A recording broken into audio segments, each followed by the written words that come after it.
Dana Carvey thought his SNL Joe Biden impersonation was finished after disastrous debate.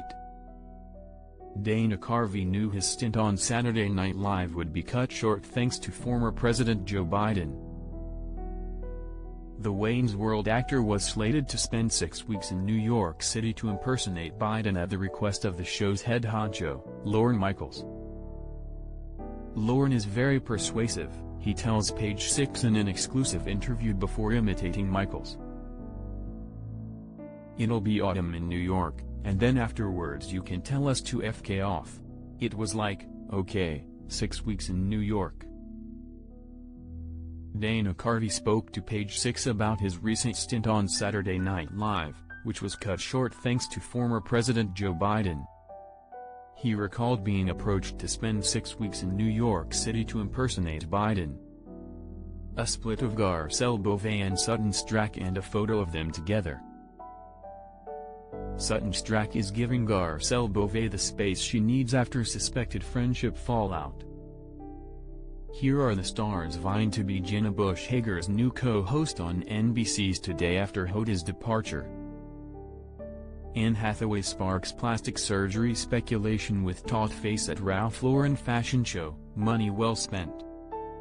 However, the 69-year-old actor thought his return to SNL was over after Biden's disastrous June 27 presidential debate against now President Trump, which precipitated him dropping out of the presidential race. Weeks later, former Vice President Kamala Harris stepped up as the Democratic candidate. When that first debate was sort of going awry with President Biden, I turned to my wife and I said, "We are not going to New York," during the debate, he recalls. That's absolutely true. However, his time on the show was cut short after the June 24 presidential debate. Dana Carvey as Joe Biden, Andy Samberg as Douglas Imhoff, and Maya Rudolph as Kamala Harris on SNL. Carvey managed to appear on SNL for 10 episodes, alongside Maya Rudolph. The Masters of Disguise actor got to appear in 10 episodes alongside Maya Rudolph, who was impersonating Harris, and Jim Gaffigan, who took on the role of Governor of Minnesota and Vice President hopeful, Tim Walz. His Biden impersonation included a familiar scratching of the face, an affectation that Carvey calls his favorite, and little mannerisms that he likened to picking up toys on the carpet. Carvey, who stresses that he likes the PIP he imitates, tells us that he approached his impersonation carefully, likening it to threading a needle to make it funny but not make it in any way sad or cruel. By clicking above you agree to the terms of use and privacy policy. Lr. James Austin Johnson as Donald Trump, Dana Carvey as Joe Biden, and Sarah Sherman as Matt Gaetz on SNL. Carvey stressed he didn't want his impersonation to be sad or cruel. Lr. Dana Carvey as Joe Biden, Andy Samberg as Douglas Imhoff, and Maya Rudolph as Kamala Harris during the pre-election cold open on Saturday, November 2, 2024 on SNL. "I'm not trying to really make political points or put them down," he explains. "I'm trying to find what is fun about them."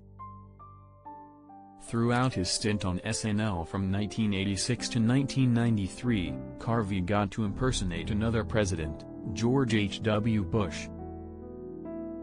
The comedian tells us that Bush, who died in 2018, loved his impersonation so much that he invited Carvey to the White House after he lost the 1992 presidential election. President George Bush, R., watches as comedian Dana Carvey does his George Bush. "He calls me out of the blue in December to come to Washington, D.C., Carvey recalls.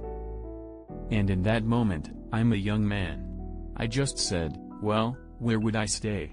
I was already thinking about what hotel or something." He continued.